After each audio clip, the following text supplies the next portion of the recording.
Gandeiros da provincia asociados á Unión Leiteira Galega dun total de 579 explotacións recibirán asesoramento de balde financiado pola Deputación.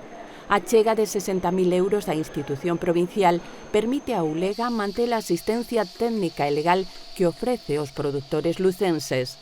O presidente José Tomé e o da entidade gandeira José Manuel Liste asinaron un acordo que permite custear este servizo fundamental nun momento crítico para o sector debido, sinalou o mandatario provincial, á incerteza e desequilibrios no mercado pola cantidade de leite producida e os prezos pagados. O equipo técnico de Ulega intervén nas comisións negociadoras dos gandeiros con cada industria e os primeiros compradores para tratar o prezo do leite, ademais de optimizar e estabilizar os custos de produción das explotacións.